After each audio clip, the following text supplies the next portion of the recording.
హైదరాబాద్ లో ఉచిత కన్సల్టేషన్ మరియు స్క్రీనింగ్ కొరకు ఎవిస్ హాస్పిటల్స్ ని సంప్రదించండి. నమస్తే, వెల్కమ్ టు సుమన్ టీవీ.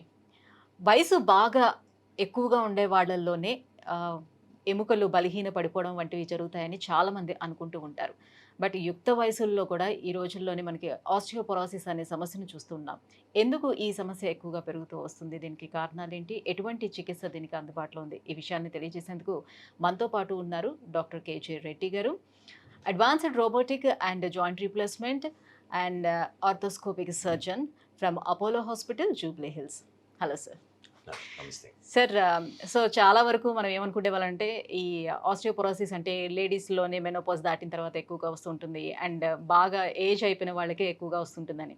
నౌడేస్ వయసులో ఉండే వాళ్ళు కూడా ఇది ఎక్కువగా చూస్తున్నాం. సరే, ఎందుకని ఇలా జరుగుతుంది? ఏంటి రీజన్స్? అవును, that's I think very interesting and very important one. ఎందుకంటే ఫ్రాక్చర్స్ ఓన్లీ ఓల్డ్ పీపుల్ అవుతాయి, మాకేమి కాదన్నట్టు ఒపీనియన్ ఉంటుంది, కానీ అది నిజం కాదు.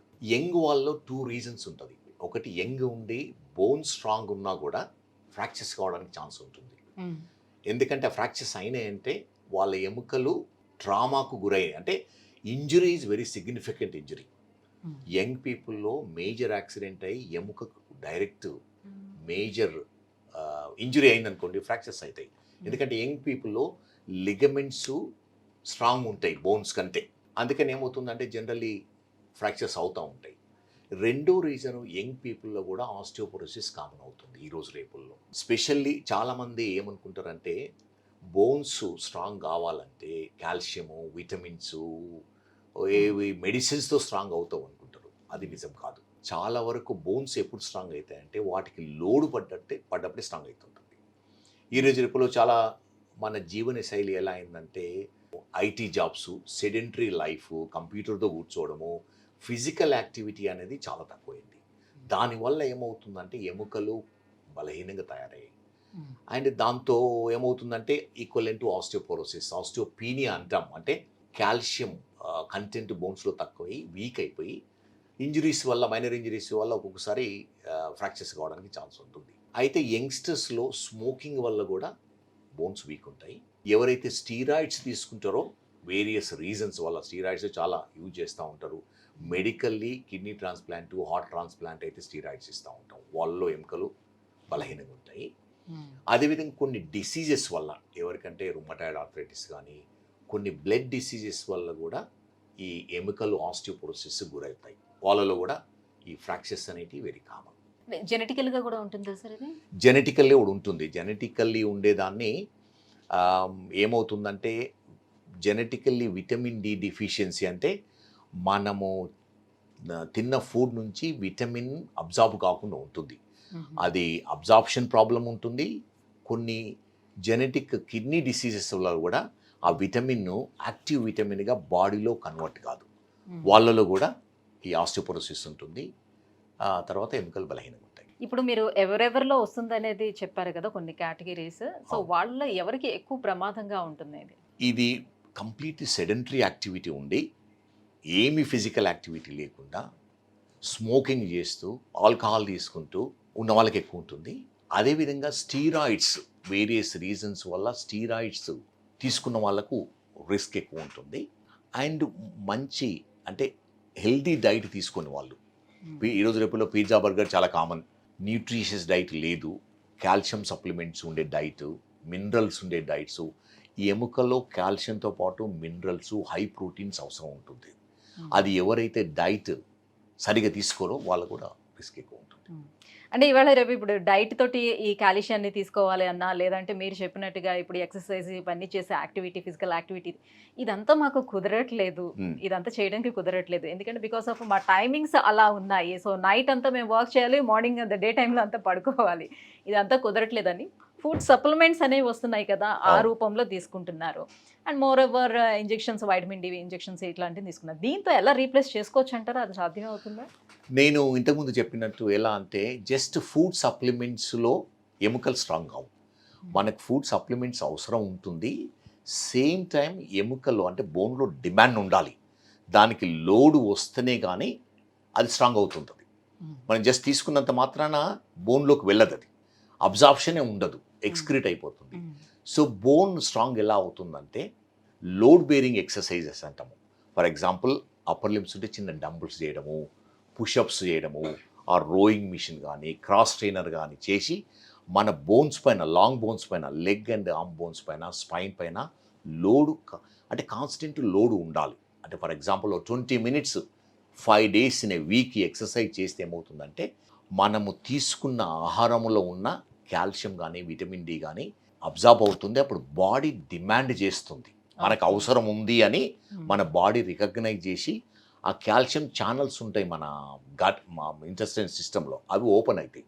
ఓపెన్ అయ్యి అబ్జార్ప్షన్ బ్లడ్లోకి వెళ్తుంది. బ్లడ్లో వెళ్ళినంత మాత్రాన డిపాజిట్ కావాలని లేదు, బోన్లో డిమాండ్ ఉన్నప్పుడే డిపాజిట్ అవుతుంది.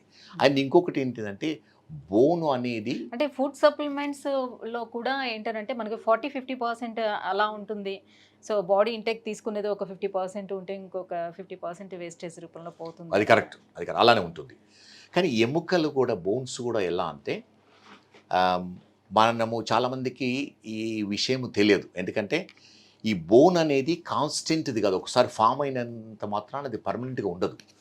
బోన్ అనేది ఎవ్రీడే ఫామ్ అవుతుంది, ఎవ్రీడే రిప్లేస్ అవుతుంది. అంటే కొంత అబ్జార్ప్షన్ అవుతుంది, కొంత ఫామ్ అవుతుంది. ఇది చిన్నపిల్లల్లో అయితే ఎక్కువ బోన్ ఫామ్ అవుతుంది, తక్కువ అబ్జార్బ్ అవుతుంది. యంగ్స్టర్స్లో ఎలా ఉంటుందంటే ఎంత బోన్ ఫామ్ అయిందో అంత బోన్ అబ్జార్బ్ అవుతుంది. దానివల్ల ఏమవుతుంది, బోన్ కాన్స్టెంట్గా ఉంటుంది. అదే ఓల్డ్ పీపుల్లో తక్కువ బోన్ ఫామ్ అయ్యి ఎక్కువ అబ్జార్ప్షన్ వస్తుంది, అందుకని ఆస్టియోపోరోసిస్ అవుతుంది. ఈ బోన్ అనేది కాన్స్టెంట్ ఫిజియలాజికల్గా ఫామ్ అవుతుంది, అబ్జార్బ్ అవుతుంది. ఈ బ్యాలెన్స్ అనేది చాలా ఇంపార్టెంట్. ఈ బ్యాలెన్స్ ఎవరిలో అయితే బాగా మెయింటైన్ అవుతుందో వాళ్ళని ఇది బోన్ స్ట్రాంగ్ అవుతాయి. సో ఆస్టియోపోరోసిస్ని ఎలా డయాగ్నోస్ చేస్తాం అండ్ దీనికి ఎలాంటి ట్రీట్మెంట్ అందుబాటులో ఉంది? అవును, ఆస్టియోపోరోసిస్ అనేది ఒక విధంగా అంటే డిఫికల్ట్ డయాగ్నోస్. ఎవరిలో అయితే చిన్న ఇంజరీతో ఫ్రాక్చర్ అయిందనుకోండి, more than once, generally osteoporosis society ఏముంటుందంటే ఎల్డర్లీ పీపుల్ కానీ ఎనీబడి చిన్న ఇంజరీ అయ్యి, ట్రివియల్ ఇంజరీ అయ్యి ఫ్రాక్చర్ అయింది, wrist fracture, backbone fracture, hip fracture అయిందనుకోండి, invariably they have osteoporosis. More than 1 fracture 2 fractures అయిననుకోండి, అది సిగ్నిఫికెంట్ ఆస్టియోపోరోసిస్. అండ్ టెస్టుల్లో ఎలా చేస్తామంటే కాల్షియం నార్మల్గా ఉంటుంది వీళ్ళ బాడీలో, విటమిన్ డి నార్మల్ ఉండొచ్చు, బిఎండి అని చేస్తాం, బోన్ మినరల్ డెన్సిటీ. ఇది కూడా అంత అక్యురేట్ కాదు, ఎందుకంటే ఈ బిఎండి అనేది యూరోపియన్ అమెరికన్ కంట్రీస్ వాళ్ళకు కోరిలేట్ అవుతుంది, వాళ్ళ బోన్ మాస్ ఎక్కువ ఉంటుంది, అదే మనకు వర్తిస్తాం. ఆ విధంగా చేసినప్పుడు ఏంటంటే ఇన్వేరియబుల్, మీరు చూస్తుంటారు 30-40 yearsలో వాళ్ళకు కూడా ఆస్టియోపోరోసిస్ అని వస్తుంది ఓసారి. ఇది ఎందుకంటే ఇవి ఏదైతే కంపారిజన్ వాల్యూస్ తీసుకున్నారో అవి యూరోపియన్ ఆర్ అమెరికన్ వాల్యూస్, కానీ బిఎండి కూడా హెల్ప్ చేస్తుంది, బోన్ మినరల్ డెన్సిటీ అంటాము. అది వన్ ఆఫ్ ది టెస్ట్ ఈ ఆస్టియోపోరోసిస్ కొరకు. ఓకే. అంటే సాధారణంగా ఏ ఏజ్ గ్రూప్ తర్వాత ఆ టెస్ట్ ఒకసారి చేసుకొని మన బోన్ డెన్సిటీ ఎలా ఉందో ఒకసారి ముందుగానే చూసుకోవడానికి అవకాశం ఉంది. అవును, ఇది రిలవెంట్. అంటే కొంత వయసు ముందు చేసుకుంటే ఇది యూస్లెస్. లేడీస్లో అయితే ఆఫ్టర్ 45 అంటే పెరిమోనోపాసల్, పోస్ట్ మెనోపాసల్ ఏజ్లో రిలవెంట్. మేల్స్లో అయితే మేబీ 50-60 years తర్వాత, 30-year-old మేలు నార్మల్ హెల్దీ మేల్ చేసుకుంటే అది ఇర్రిలవెంట్, అన్లెస్ వాళ్ళకు ఏమన్నా ఫ్యాక్టర్స్, రిస్క్ ఫ్యాక్టర్స్ ఉన్నాయనుకోండి. నేను చెప్పిన ఇంతకుముందు అంటే స్టీరాయిడ్స్ తీసుకోవడము, వేరే స్మోకింగ్ చేయడము, వేరే డిసీజెస్ వల్ల ఆస్టియోపోరోసిస్ ఉంటే వాళ్ళకి చేయవలసి ఉంటుంది. కానీ హెల్దీ లేడీస్కు, హెల్దీ మెన్కు ఈ బిఎండి అనేది ఆ ఏజ్ గ్రూప్కు అవసరం లేదు. అంటే లేడీస్లో లెస్ దెన్ 45, మెన్లో less than 60 years. So generally treatment ఏముంటుంది సార్? కేవలం మందులతోనే దీన్ని ట్రీట్ చేసే అవకాశం ఉంటుందా? చాలా వరకు ఆస్టియోపోరోసిస్ అనేది prevention is more important than treatment, and prevention is more effective than treatment. అది రాకముందే మనం జాగ్రత్తలు తీసుకోవడం అనేది చాలా ఇంపార్టెంట్. సో దీనికి ప్రివెన్షన్ ఎలా అంటే మన హ్యాబిట్స్, జీవన శైలి అనేది ఎలా అంటే రెగ్యులర్ ఫిజికల్ యాక్టివిటీ అనేది చాలా ఇంపార్టెంట్. మీకు తెలిసినట్టు ఫిజికల్ యాక్టివిటీ అనేది మన బాడీలో ప్రతి పార్ట్కు హెల్త్ ప్రొవైడ్ చేస్తూ ఉంటుంది. అంటే best medicine available in this world is physical activity, exercise. Exercise కంటే మించిన మెడిసిన్ ఏది లేదు. మనము బ్రెయిన్ కానీ, హార్ట్ కానీ, లంగ్స్ కానీ, కిడ్నీ కానీ, muscles, joints, bones best medicine available, cheapest medicine is exercise. So physical activity, regular physical activity అని చాలా ఇంపార్టెంట్. ఏదో ఒక రోజు చేసి 1 month ఏం చేయకుండా పోవడం అనేది కూడా మంచిది కాదు. రెగ్యులర్గా అంటే 4 to 5 days in a week about 30 to 40 minutes చేయడం అనేది చాలా ఇంపార్టెంట్. ఆ రెగ్యులర్ ఎక్సర్సైజ్తో పాటు ఫుడ్ అనేది చాలా ఇంపార్టెంట్. బోన్స్లో ఎలా అంటే మనకు ప్రోటీన్స్ ఉంటాయి, గుడ్ క్వాలిటీ ప్రోటీన్స్. ఆ ప్రోటీన్స్ కావాలంటే మనము మీట్ తినే వాళ్ళలో చికెన్, మటన్, వెజిటేరియన్స్లో డ్రైడ్ ఫ్రూట్స్ ఉంటాయి. ఈరోజు రేపుల్లో ఆల్మండ్స్, పిస్తా, బాదం చాలా ఉన్నాయి. గ్రౌండ్ నట్ పీనట్స్, అవి వెరీ గుడ్ ప్రోటీన్ ఇస్తాయి. అదేవిధంగా వేరియస్ వెజిటబుల్స్లో కూడా ఉంటాయి, బీన్స్లో ఉంటాయి. దాంతోపాటు మినరల్స్ చాలా important. So proteins, minerals, calcium ఉంటుంది. మినరల్స్ ఎలా అంటే మనం హెల్తీ వెజిటబుల్స్ తినడం వల్ల, ఫ్రెష్ ఫ్రూట్స్ తినడం వల్ల మనకు ఎనఫ్ మినరల్స్ వస్తూ ఉంటాయి. అదేవిధంగా కాల్షియం సప్లిమెంటేషన్, మనకు పెరుగు కానీ, పాలు కానీ, చీజ్ కానీ, దాంట్లో చాక్లెట్స్లో అంటే limited amount of quantity of chocolates, because చాక్లెట్స్లో ఈ డైరీ ప్రోడక్ట్ ఉంటుంది కదా, అది కూడా healthy for specially dark chocolate. Which dark chocolate only. Dark chocolates అక్కడ మెన్షన్ కూడా చేయాలి మళ్ళీ చాక్లెట్స్ అనేటప్పుడు. డార్క్ చాక్లెట్స్ అంటే మరి బార్స్ తినడం కాదు, probably half bar in a day తినడం అనేది కొంచెం హెల్దీ, అది హెల్దీ. సో అదేవిధంగా కాల్షియం సప్లిమెంట్స్ కూడా ఒకసారి ఒక ఏజ్ తర్వాత కాల్షియం టాబ్లెట్స్ చాలా వరకు మీరు చూసింటారు, అమెరికా నుంచి వస్తూ ఉంటారు, బాటిల్స్ టాబ్లెట్ తీసుకుంటారు. నా దగ్గరికి పేషెంట్స్ వస్తారు, 10 బాటిల్ తీసుకొస్తారు. నేను ఒకటే చెప్తాను, అమ్మ మీవి చాలా మంచి బాటిల్ తెచ్చారు, నాకు బెనిఫిట్ కాదు, మీకు బెనిఫిట్ కాదు, కానీ ఎవరు ప్రొడ్యూస్ చేశారో కంపెనీ మాత్రం చాలా ప్రాఫిట్ ఉంటుంది, ఇన్ని కొనేసుకొని తీసుకొచ్చారని. దాంట్లో అన్ని వేరియస్ మెటీరియల్స్ ఉంటాయి, కానీ అన్ని డోస్ చాలా తక్కువ ఉంటుంది మెజారిటీ. సో మనము ఎనఫ్ క్వాంటిటీ తీసుకోలేము. కాల్షియం అంటే 1 gram per day కాల్షియం తీసుకోవాలి. ఆ విధంగా అంటే మనకి ఎనఫ్ క్వాంటిటీ ఉంటేనే మనకు అది సరిపోతుంది. ఇన్సఫిషియెంట్ క్వాంటిటీ తీసుకోవడం అనేది మంచిది కాదు. అదేవిధంగా విటమిన్ డి సప్లిమెంటేషన్ చాలా ఇంపార్టెంట్ ఈరోజు రేపులో ఎముకలు, ఎనీ ఏజ్ వాళ్ళకు, చిల్డ్రన్ కానీ, అడల్ట్స్ కానీ, ఓల్డ్ పీపుల్ కానీ. ఎందుకంటే విటమిన్ డి ఎఫిషియన్సీ చాలా కామన్ మన లైఫ్ స్టైల్ వల్ల. ఎందుకంటే ఇండోర్స్లో ఉంటాము, సన్ ఎక్స్పోజర్ ఉండదు. ఊర్లలో చూస్తే చాలా వరకు బయటికి సన్లో ఉంటారు, అందుకని వాళ్ళకి ఎనఫ్ విటమిన్ డి ఉంటుంది. విటమిన్ డి ఎలా అంటే మనము తీసుకునే cholesterol skin, under the skin vitamin డికి కన్వర్ట్ అవుతుంది. సో ఎప్పుడు కన్వర్ట్ అవుతుందంటే సన్ రేస్ మన స్కిన్ తగిలినప్పుడు కన్వర్ట్ అవుతుంది. ఆ సన్ రేస్లో అల్ట్రావైలెట్ రేస్ ఉంటాయి, అవి 11 AM నుంచి 3 PM ఉండే ultraviolet rays healthy rays. 11 AM అందరూ ఎర్లీ మార్నింగ్ వచ్చే సన్ రైజ్ అని అనుకుంటారు. లేదు, అది నిజం కాదు. చాలా వరకు అది ఎర్లీ మార్నింగ్లో there is no useful ultraviolet rays. So 11 AM నుంచి 3 PMకు ఉండే సన్ రేస్ యూస్ఫుల్. 40 minutes ఉండాలి సన్లో వితౌట్ ఎక్స్పోజింగ్ ఫేస్. బ్యాక్ కానీ హ్యాండ్స్ కానీ ఎక్స్పోజ్ చేస్తే we will get enough vitamin D.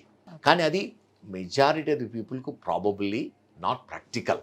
So అందుకని జనరల్గా మనము ఎనీబడి విటమిన్ డి టెస్ట్ చేసుకుంటే ఏమవుతుంది, డెఫిషియన్సీ ఉంటుంది. అండ్ విటమిన్ డి టెస్ట్ కూడా వెరీ ఎక్స్పెన్సివ్. నేను రొటీన్గా టెస్ట్ చేయించాను unless there is a reason. Routine అందరికి సప్లిమెంటేషన్ ఇస్తాను, easy to treat them, because vitamin D ఇవ్వడం టాక్సిసిటీ అనేది ఉండదు. సో ఇనీషియల్గా వీక్లీ ఒక 60,000 టాబ్లెట్స్ కానీ లిక్విడ్ కానీ ఉంటుంది. 6 weeks తీసుకొని ఎవ్రీ మంత్ ఒకసారి తీసుకోవచ్చు. కొంత ఏజ్లో అంటే కొంచెం ఎవరైతే ప్రోన్ అంటే పూర్తిగా సన్ ఎక్స్పోజర్ లేని వాళ్ళు ప్రాబబ్లీ మంత్లీ 2 తీసుకోవచ్చు. విటమిన్ డి ఏంటంటే అబ్జార్ప్షన్ ప్రాబ్లం.